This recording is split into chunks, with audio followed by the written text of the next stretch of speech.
A paz de Deus, de nosso Salvador, Jesus Cristo a todos.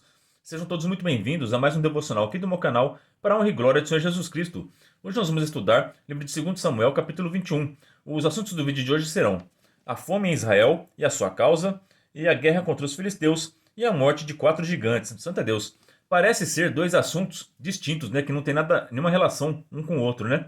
Mas a gente vai ver que tem tudo a ver um com o outro sim, tá? Porque ambos estão falando de maldição hereditária, Santo é Deus. E como combater essas coisas que afligem as nossas vidas, que são pecados de pessoas que já nem existem mais, nem estão mais aqui na Terra, mas que ainda esse pecado influencia nas nossas vidas. Amém? Então isso acontece no dia a dia. Eu vou dar vários exemplos sobre isso, tá? Mas o capítulo ele é autoexplicativo. Só de você ler esse capítulo aqui, você já vai ter uma noção sobre maldição hereditária, né? E como que resolve, como que quebra essa maldição. No tempo da lei, ainda Jesus Cristo ainda não tinha vindo aqui à Terra. Então essas maldições eram quebradas sangue por sangue, né? Era olho por olho, dente por dente. Então tinha que ser feita a justiça para quebrar a maldição. Hoje nós temos Jesus Cristo. Então toda maldição é quebrada pelo sangue precioso do Cordeiro Imaculado que morreu na cruz para nos salvar, né? Santo Deus. Então a partir do momento que você aceita Jesus Cristo como teu Salvador, todas as maldições hereditárias são quebradas, amém? Então Jesus Cristo é poderoso para te libertar de qualquer maldição hereditária. Algumas são quebradas na hora do batismo, né? Outras demoram um tempo, um processo de leitura da palavra, de praticar o bem, você tem que se esforçar também, né? Porque tem muitas maldições hereditárias que são que você aprende com o teu pai, com a tua mãe, e isso fica enraizado em você, né? E é necessário você se libertar dessas coisas, para você não ser mais escravo do inimigo e viver na liberdade do Evangelho. Amém? Então vamos começar esse estudo com a ajuda de Deus, a guia do seu bom espírito, em nome de São Jesus. Verso 1. E houve em dias de Davi uma fome de 3 anos, de ano em ano. E Davi consultou o Senhor, e o Senhor lhe disse: é por causa de Saul e da sua casa sanguinária, porque matou os gibeonitas. Então aqui está a causa da fome, né? O rei Saul, ele matou os gibeonitas. Mas por que que Deus ficou tão bravo e por que que isso é um pecado, né? Porque os gibeonitas, lembra quando nós estávamos estudando o livro de Josué, né? Eles fizeram um acordo com Josué. E Josué prometeu que não ia exterminar esse povo, que eles iam poder habitar no meio de Israel. Só que o Saul, ele estava em combate, ele queria deixar somente os israelitas e o povo de Judá no seu território. Então ele queria expulsar os gibeonitas e matou milhares deles, né? Então isso perante Deus foi um pecado grave, porque o que é ligado aqui na terra é ligado no céu. Como eles fizeram esse acordo com Josué e fizeram tudo isso em nome do Senhor, então lá no céu estava decretado: olha, os gibeonitas podem viver no meio de Israel, não precisam ser expulsos daqui e não podem mais ser exterminados, né? Mesmo eles sendo do povo cananita que Deus mandou ir lá e expulsar, né? Só que como os gibeonitas foram inteligentes e reconheceram o nosso Deus como Deus vivo e fizeram um acordo com Josué, aí Deus confirmou esse acordo e estava decretado no céu, amém? Mas o rei Saul não deu importância para esse decreto, não deu importância, ou ele não lembrava ou não deu importância, porque foi lá no tempo de Josué esse acordo, né? Então o rei Saul, ou por ignorância, por falta de ler a palavra de Deus, de consultar os profetas, né? Ou por rebeldia mesmo, apenas pela sua vontade, para impor sua vontade, para tentar fazer uma moral com o povo, né? Vou tirar os gibeonitas aqui, vou cuidar só do meu povo, só do povo de Israel, né? Para uma forma de ficar mais popular entre o povo. Ele tomou essa decisão de matar os gibeonitas, né? E isso desagradou o nosso Deus, porque o nosso Deus é um Deus de palavra, né? Ele não é homem para mentir, né? Então ele honra a tua palavra. Então se aquele acordo foi feito e no nome do Senhor, o Senhor estava ali naquele acordo, onde estiverem 2 ou mais em meu nome, Deus está com eles. Então Deus estava naquele acordo de Josué com os gibeonitas, né? Então é assim, toma cuidado com o que você promete, porque isso fica decretado no céu, tá certo? Por isso que a gente tem que tomar cuidado para fazer um voto, a fazer uma promessa, né? Quando você aperta a mão de alguém e você fala: não, eu prometo, você fecha um acordo de negócios, né? Você tem que honrar com a sua palavra, porque o nosso Deus é um Deus zeloso, tá bom? A gente vai entender pela palavra de Deus que nosso Deus é um Deus zeloso, que ele cuida da sua palavra. E nós, por sermos filhos de Deus, nós temos que ser representantes de Deus, tá bom? O povo de Israel, ele é representante de Deus na terra. Então, eles tinham que dar o exemplo, né? Tinha que honrar com a sua palavra. E o rei Saul não honrou com a sua palavra, e por isso que está tendo essa fome. Deus está chamando a atenção do Davi: olha, tem coisa errada aí, você tem que arrumar essa bagunça que o rei Saul fez, né? Aqui, verso 2. Então chamou o rei aos gibeonitas e lhes falou: Ora, os gibeonitas não eram dos filhos de Israel, mas do resto dos amorreus. E os filhos de Israel lhes tinham jurado, porém Saul procurou feri-los no seu zelo pelos filhos de Israel e de Judá, né? Então, aqui tá, o verso 2 está explicando o porquê que o rei Saul fez isso, né?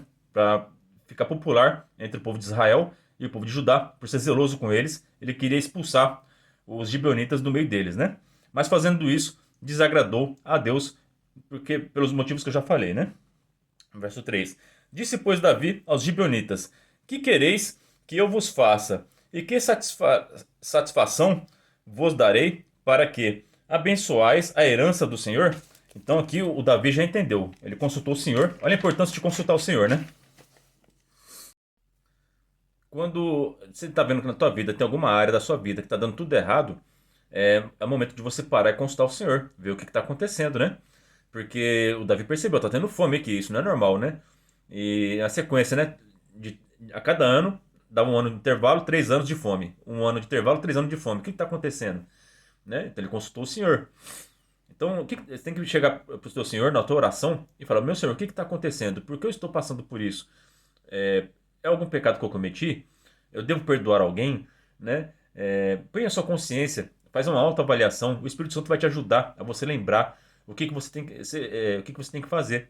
Amém? Para você se libertar desse problema que você está passando, tá bom? Consulte o Senhor. Você já sabe como o rei Davi aqui, né?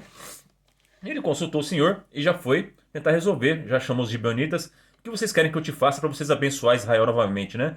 Porque o meu Senhor tá causando essa fome porque vocês estão se sentindo injustiçados. O nosso Deus é um Deus de justiça. Ele quer que eu faça justiça para com vocês, né? O que vocês querem que eu te faça por vocês? Então aqui o Davi está tentando refazer a justiça. Amém?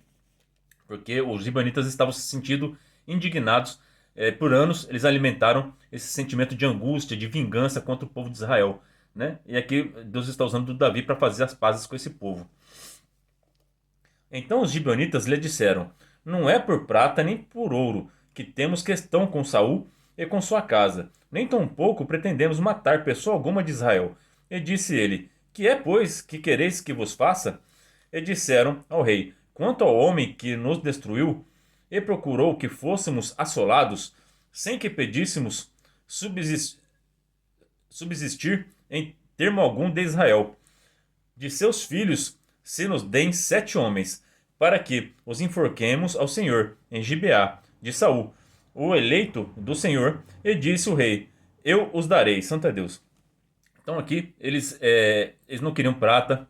A honra deles não ia ser recuperada com prata nem com ouro.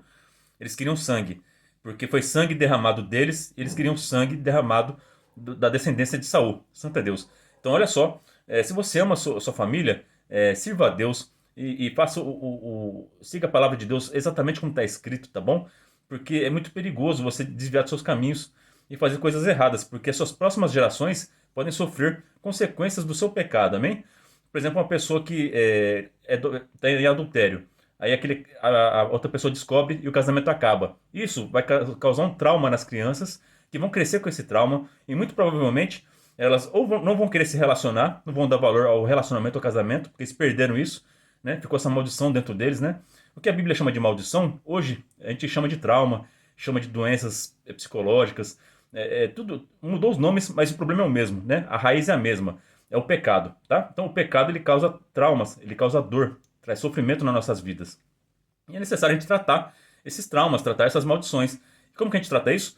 Com Jesus Cristo, com a palavra de Deus, amém? E colocando em prática tudo aquilo que nosso Senhor nos ensinou, amém? Aí você quebra a maldição, aí você vai querer ter um novo relacionamento, você vai ver que o casamento é uma coisa séria, que você não precisa ser igual ao seu pai, que você pode nascer uma nova criatura, santo é Deus, você não precisa ser igual à sua mãe, né? Dá para você mudar. Então, os erros do passado, eles não precisam continuar nas próximas gerações, né? A gente pode mudar. Isso que Jesus Cristo veio nos trazer para nós. Mudança, nascer de novo. Amém? Verso 5. E disseram ao rei. Perdão, verso 6. De seus filhos se nos deem 7 homens, para que os enforquemos ao Senhor em Gibeá de Saul, eleito do Senhor. E disse o rei: Eu os darei. Eles pediram 7 homens da descendência de Saul para cessar aquela injustiça que o rei Saul cometeu com eles, né? Então, por que 7? 7 é o número da justiça de Deus. A gente vai ver que em Apocalipse vai estar escrito sobre as 7 taças da ira de Deus, sobre as 7 trombetas. Tudo isso é juízo caindo sobre o povo. É vingança, né?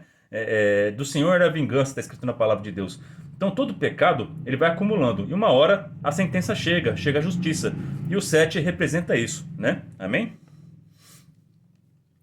Aqui ó, o exemplo, Apocalipse capítulo 6, verso 10. E clamavam com grande voz, dizendo: Até quando, ó verdadeiro e santo dominador, não julgas e vingas o nosso sangue dos que habitam sobre a terra? Então aqui em Apocalipse está escrito que as pessoas que morreram na grande tribulação, subiram, elas estavam clamando por justiça, né, Santo Deus. E depois a gente vai ver que Deus vai mandar as pragas das 7 taças da ira de Deus, as 7 trombetas, para poder executar justiça contra esse sangue inocente que foi derramado.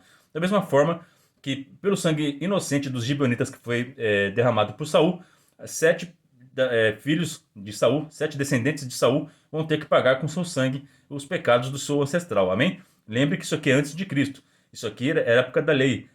Olho por olho, dente por dente, derramou o sangue será derramado. Era dessa maneira que funcionava a lei de Deus, tá? A justiça divina naquele tempo, tá bom? Hoje é diferente. Hoje é pela graça de Cristo, né? Aqui o texto principal sobre maldição hereditária que está na Bíblia, né? É o Êxodo capítulo 20, verso 6. E faço misericórdia... Não, perdão, aqui ó. Êxodo 20, capítulo 5. Verso 5. Sou Deus zeloso que visita a maldade dos pais nos filhos, até a terceira e quarta geração daqueles que me aborrecem. Santo Deus. Então, até a terceira e quarta geração, Deus pode executar justiça sobre pecados anteriores, diante dos seus ancestrais, tá? Mas o nosso Deus ele é infinito em misericórdia, né? Ele quer abençoar, ele não quer amaldiçoar ninguém. Depende das suas escolhas. Se você se arrepender e entregar sua vida a Cristo, a maldição é quebrada e ele vai te abençoar. Mas se você persistir nos seus erros, né, o pecado vai te seguir e ainda vai passar para suas próximas gerações futuras, tá bom? Aqui é o Êxodo 20, verso 6. E faço misericórdia em milhares aos que me amam e guardam os meus mandamentos. Quer ser abençoado? Quer que sua família e suas próximas gerações sejam abençoadas? Guarde os mandamentos. Põe a palavra de Deus em prática, tá bom? Verso 7. E porém, o rei poupou a Mefibosete, filho de Jonatas, filho de Saul, por causa do juramento do Senhor, que entre eles houvera, entre Davi e Jonatas, filho de Saul. Olha só aqui como ficou bem presente a misericórdia, a graça e o juízo, né, pelo pecado, né? O rei Saul, por ter cometido o pecado, a sua descendência vai sofrer as consequências, né? E pela misericórdia, pela graça do Jonatas, que foi ele era filho de Saul, né? Só que ele foi um homem bom, que ajudou Davi muitas vezes, né? Então, pela graça, pelo amor, por Jonatas ter sido uma pessoa boa, por não ter seguido os passos de Saul, a geração do Jonatas foi poupada, o Mefibosete, né? E a geração do Saul, que era mau, não foi poupada, né? Então, se você ama seus filhos, guarde os mandamentos, que a sua geração será abençoada, tá certo? Mas se você continuar nos seus maus caminhos, vai acontecer igual o que aconteceu com o Saul aqui. O pecado vai continuar nas próximas gerações, tá? Verso 8. Porém tomou o rei os 2 filhos de Rispa, filha de Aia, que tinha tido de Saul, a saber, a Amonai e a Mefibosete, como também aos 5 filhos de Imã, da irmã de Mical, filha de Saul, que tivera de Adriel, filho de Barzilai, o meu latita. Santo Deus. Olha só, como a vida de rei não é fácil, né? Como ele tinha que dar 7 descendentes do Saul para os gibeonitas para cessar aquela fome, né? Para aplacar a ira dos gibeonitas e a ira de Deus por causa daquela injustiça, ele teve que escolher. Imagina a pessoa ter que escolher 7 pessoas para serem enforcadas, né? Sendo que nem foi elas que pecaram diretamente, mas pelos pecados do ancestral delas. Difícil, né?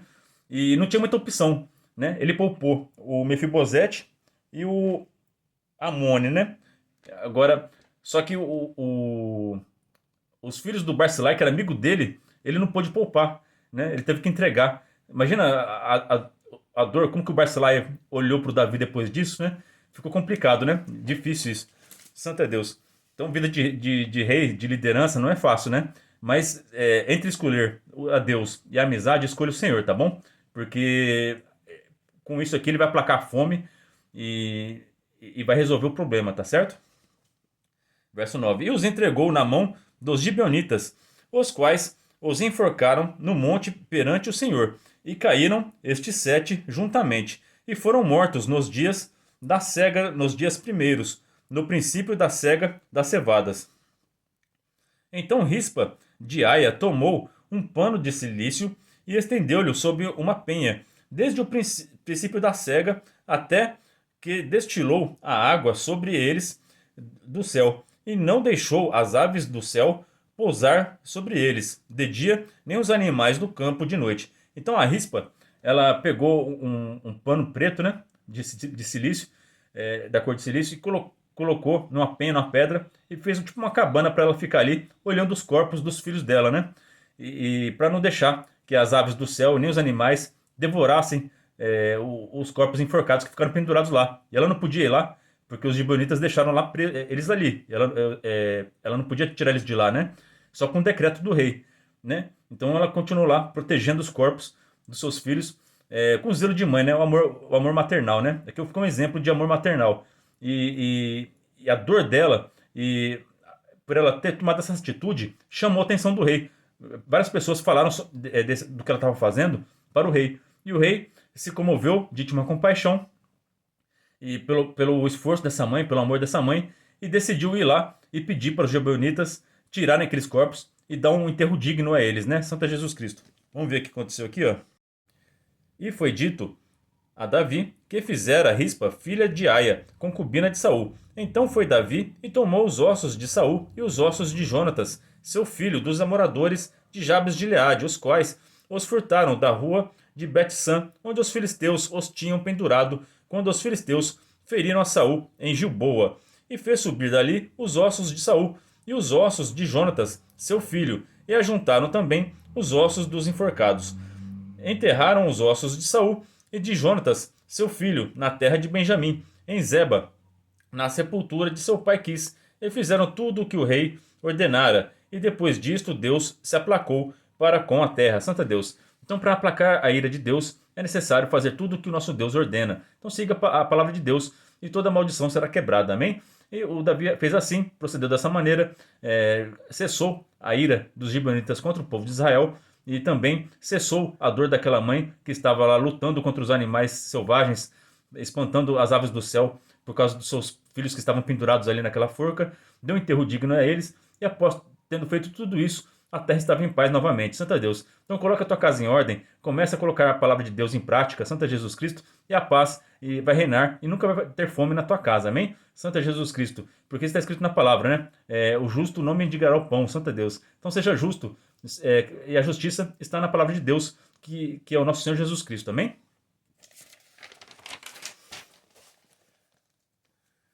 Agora a gente vai falar sobre outro assunto que vai começar a guerra contra os filisteus novamente, né? Contra os gigantes, os descendentes de Anak, né? Dos Anakins, dos anjos caídos que vieram aqui, tiveram relações com as mulheres, e ficou essa geração maldita aqui na terra, né? Então é uma maldição hereditária também, né? Por as mulheres terem se corrompido com os anjos que caíram aqui lá no Gênesis 6, né? Que formou esses gigantes aqui. E todos os povos que aceitavam esses gigantes para habitar com eles e acreditar nas crenças desses gigantes, né? Porque todos esses deuses que a gente vê do Egito, deuses gregos, todos eles têm a mesma origem, que são esses anjos caídos aqui, né? E esses gigantes aqui que ensinavam isso para a humanidade, né? Mesmo após o dilúvio, esses remanescentes aqui desses gigantes, eles ensinaram isso para a humanidade, por isso que não se perdeu essa cultura, esses costumes, tá? Ficou tudo eles passaram essa maldição para adiante e contaminando os seres humanos ainda, né? Por isso que Deus mandou o povo dele aqui para exterminar esses gigantes, né? Porque eles estavam ensinando essas práticas de magia, de consultar anjos, né? Que esses deuses aqui eram todos anjos caídos. Então, toda essa cultura pagã foi criada por esses seres amaldiçoados aqui, esses seres gigantes, que são os Nefilins, né? Então, aqui, ó, verso 15: Tiveram mais os filisteus uma peleja contra Israel, e desceu Davi, e com ele os seus servos, e tanto pelejaram contra os filisteus que Davi se cansou, né? O Davi já estava cansado das batalhas, né? Ele já não estava com o mesmo vigor que tinha antes, né? E os soldados dele vão perceber isso aqui, vão tomar atitude, quer ver? Verso 16. E Isbi-Bonebe, que era dos filhos do gigante, e o peso de cuja lança tinha 300 ciclos de cobre, e que cingia uma espada nova. Este intentou ferir Davi. Santo Deus, então esse gigante aqui viu que o Davi estava cansado e viu a oportunidade de acabar com ele, né? Verso 17. Porém, Abissai, filho de Zeruia, o socorreu e feriu o filisteu e o matou. Então os homens de Davi lhe juraram, dizendo: Nunca mais sairás conosco a peleja, para que não apagues a lâmpada de Israel. Né? Então eles queriam proteger seu rei. Como eles viram que já não estava mais efetivo, que ele não estava mais combatendo como antigamente, era mais sábio deixar ele guardado no castelo e eles lutarem suas batalhas, né? Porque se o rei morrer, acaba a guerra e não faz mais sentido, né? Então não queriam apagar a luz do rei, né? Verso 18. E aconteceu depois disto que houve em Gobe ainda outra peleja contra os filisteus. Então Sibecai, o Uzatita, feriu Asaf, que era dos filhos do gigante também. Então outro gigante que morreu nas mãos dos soldados do Davi. O gigante Zaf, né? E houve mais outra peleja contra os filisteus em Gobe.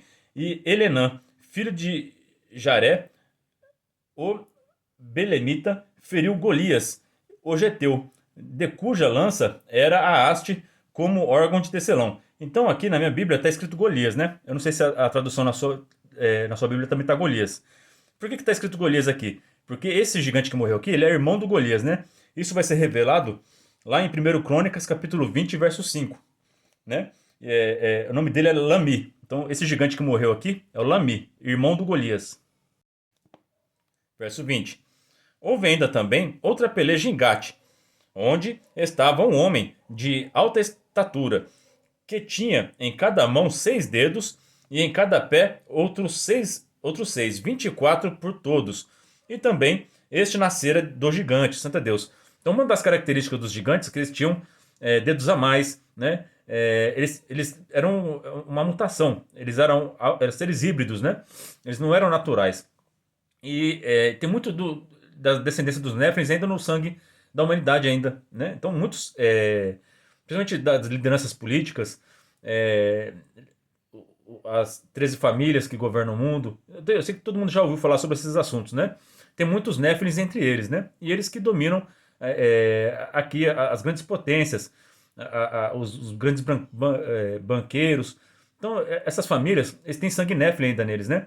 E ainda adoram os deuses pagãos, ainda adoram esses anjos caídos que corromperam a humanidade aqui, né?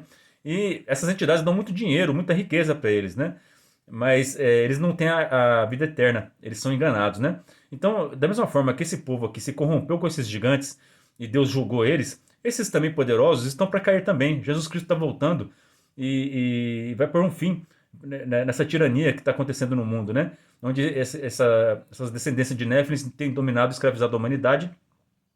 Mas Jesus Cristo vai vir para dar um fim nisso, né? Santo é Deus. E aqueles que forem fiéis irão viver eternamente com Cristo Jesus. E Deus vai fazer uma nova terra, sem pecado, uma nova terra, sem esses seres híbridos, só com seus filhos, só com a humanidade. Santo é Jesus Cristo. Eu espero que todos vocês tenham entendido a palavra, né? As maldições hereditárias, elas existem sim, mas a solução também existe, que é Cristo Jesus, né? E se vocês têm alguma dúvida sobre Nefilim, tem uma playlist só no meu canal aqui, que é Gênesis 6, os gigantes da Bíblia existiram sim, né? E ainda existem, né? Só que eles não são mais grandões, né? Eles estão no meio do povo aí, ninguém percebe quem que é Nefilim aí, né? Mas existem ainda, tá?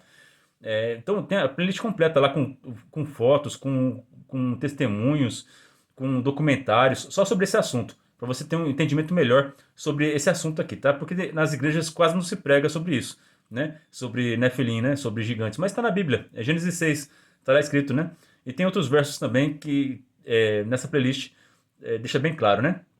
Então, essa é a palavra para nós hoje. Deus abençoe a vida de todos vocês. Que todas as maldições hereditárias na família de vocês, na vida de vocês, sejam quebradas pelo sangue precioso de Cristo Jesus, que vive eternamente. Amém.